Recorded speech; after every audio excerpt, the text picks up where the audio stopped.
Meanwhile, staying with education, while agencies are scrambling to solve the University of Guam's $21 million shortfall, Speaker B.J. Cruz's new bill proposes to safeguard money pots such as the Guam Cancer Trust Fund as a, quote, stopgap to make payroll in the future. PNC's Rebecca Elmore has this story.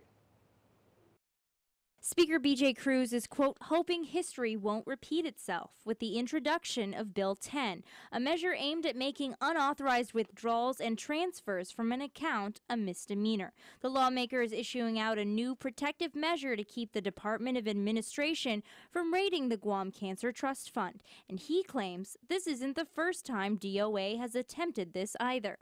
According to Speaker Cruz, the administration has had a track record of spending from other money pots in order to cover UOG's shortfalls in the past. Similarly, the Attorney General's office revealed that DOA raided funds from both the Child Support Account and the Criminal Injuries Compensation Fund as well last July, prompting Speaker Cruz to extend the following statement yesterday.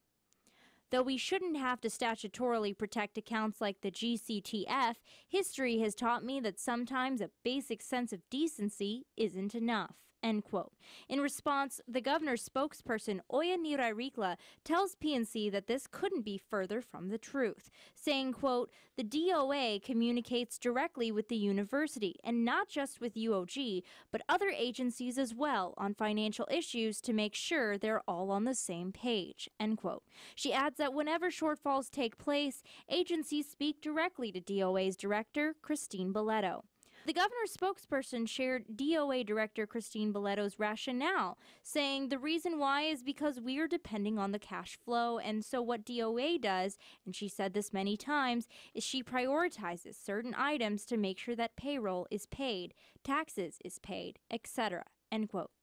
Should Bill 10 pass, the withdrawing and or transfers from other accounts to cover costs would become a misdemeanor, punishable by up to a year in prison. Specifically, the bill states that if any withdrawal or transfer of cash for, quote, any purpose other than what is specifically authorized by either Public Law 30 or the investment policies established by the university's Board of Regents would be considered a punishable offense.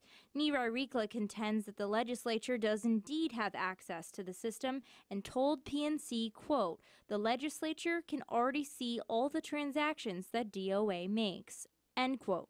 For PNC's News First, I'm Rebecca Elmore. And you can read the University of Guam's response to Bill 10 online at pacificnewscenter.com.